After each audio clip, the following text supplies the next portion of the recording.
வீரமாகாளியை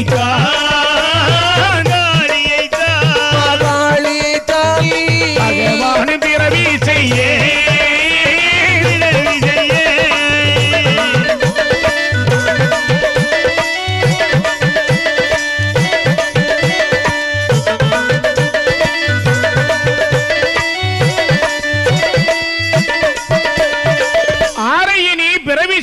அசுரனுடைய தலையறுக்க போருக்கு அலங்காரி பூவை பத்திரமாகாளி பத்திரமாகாளி பிறவி செய்யும் என்று சொல்லி தேவர்களை அழைத்து சொல்லுகின்றார் பகவான். என்ன சொல்றாரு? தேவர்களே நீங்கள் சென்று திருப்பார்கடலில் போய் அமிர்தம் கிடையுங்கன்னு சொன்னார். நல்லது சுவாமி. தேவர்கள் எல்லாம் வருகின்றார்கள். ஆலியை தாலியா சமைத்து மகேந்திரியின் மலையை மத்தாக வைத்து மாதுகு என்று சொல்லக்கூடிய பாம்பை கயிறாக பாவித்து அழகாகவே அமிர்தம் கிடைக்கின்றார்கள். சந்திரனை செல்லாக பாவித்து அமிர்தம் கிடைக்கும் போது என்ன ஆக தெரியுமா?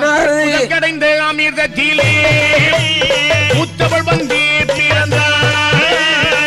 கடைந்த அமிர்தத்திலே முத்தவள் வந்து பிறந்தாள். இங்கே பொல்லாதவரிடம் அதிலே நீ போயிருப்பாய் மூத்தவளே.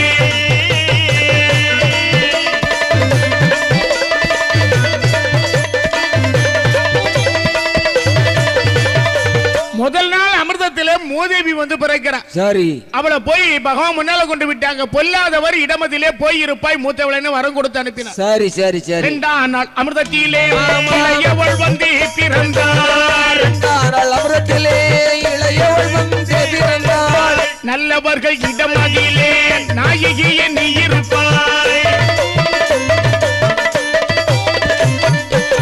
வில்லதிலும் விளக்கதிலும் வில்லதிலும் விளக்கதிலும் வீட்டிருப்பாய் லட்சுமியே. வில்லதிலும் விளக்கதிலும் வீட்டிருப்பாய் லட்சுமியே. முதல் நாள் மூதேவி பிறந்தா பாத்தியா? இரண்டாவது நாள் ஸ்ரீதேவி பிறக்கிற அவளையும் கொண்டு பகவான் முன்னால கொண்டு விட்டாங்க. ஸ்ரீதேவி அழைத்து நல்லவர்கள் இடமதிலே நாயகியே நீ இருப்பாய். அப்படி வில்லதிலும் விளக்கதிலும் வீட்டிருப்பாய் லட்சுமின்னு வரம் கொடுத்து அனுப்பி வரம் கொடுத்துட்டாரு. மூன்றாம் நாள் அமிர்தத்திலே அமிர்தத்திலே அழகேரி தான் பிறந்திடுமா பிறந்திடுமா.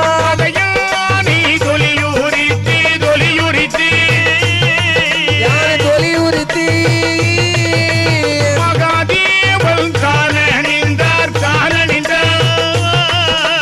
மகனே தொலியுரித்து தொலியுரித்து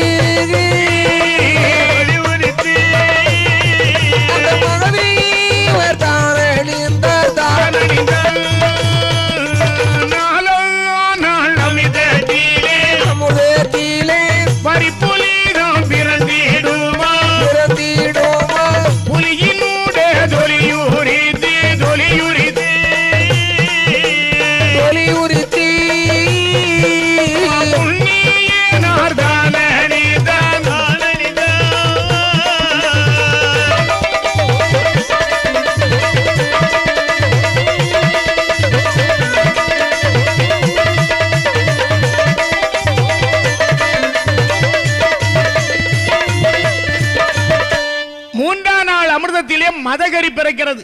யானை. ஆமா, யானையினுடைய தொலி உரித்து பகவான் அணிந்து கொண்டார். சரி. நாலாவது நாள் வரி புலி பிறந்தது. புலியினுடைய தொலி உரித்து புண்ணியனார் தான் அணிந்தார். நாள் அமிர்தத்திலே அமிர்தத்திலே நாள் அமிர்தத்திலே ஆடரேமோ பிறந்திடுமா ஆடரேமோ பிறந்திடுமா. நாள் அமிர்தத்திலே ஐந்தாம் நாள் அமிர்தத்திலே நாள் அமிர்தத்திலே ஆடரேமோ பிறந்திடுமா ஆடரேமோ பிறந்திடுமா. ஆபரண மாலையாக ஆதிபரந்தான் அணிந்தார்.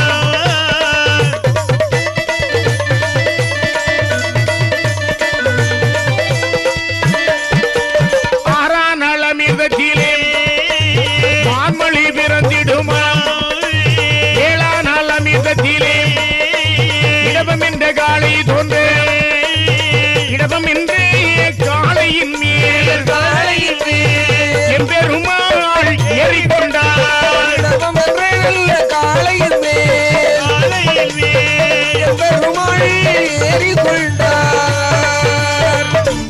என்னாச்சு தெரியுமா?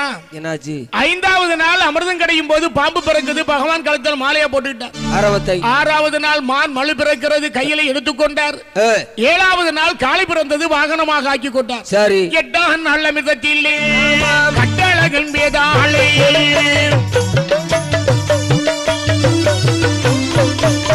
8வது நாள் வேதாளை பூதத்தான் வந்து பிறக்கிறார். அந்த வேதாளை பூதத்தாரை அழைத்து சென்று காட்டானை பெருவனத்திலே கட்டி வைத்தார். ஆமா. இப்ப என்னாச்சு பாரு. இப்படி நஞ்சு வந்து பிறந்த உடனே தேவர்களுக்கெல்லாம் நடுக்கம் கொடுக்குது. ஐயா, இதுவரையில பிறந்ததெல்லாம் பகவானுக்கு தானே. ஆமா. நல்லதை கெட்டதும் எல்லாம் சிவபெருமானுக்கு தான் கொடுத்துருவோம். திருவாத்தி இலையை பறித்து அதுல நஞ்சு தூக்கி வைத்து பொதிந்து சிவபெருமானுடைய முன்னால கொண்டு அபிஷேக பொருளாக வைத்தாங்க. சரி. பகவான் திருவாத்தி இலையை பிரித்து பார்த்தா உள்ள நஞ்சு இருந்து பாத்தீங்களா, கோபம் வருகிறது. கோபம் கொண்டார் ஈஸ்வரனாரும், கோபம் கொண்டார் ஈஸ்வரனாரும், குவலையம் மட்டும் கிடுகிடுகிடன ஆலே காலே நஞ்சதை கண்டு, ஆலே காலே நஞ்சதை கண்டு, ஆதி ஜீவ நாரும போடி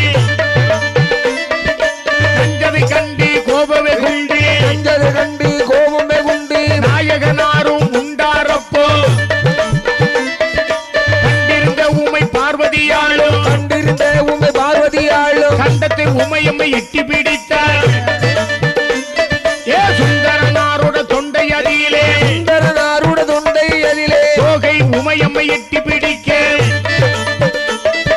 சீரி சினத்தார் சிவன் முதலாரோ, சீரி சினத்தார் சிவன் முதலாரோ, திருக்கண்ணதிலே அனலாய் எரிய,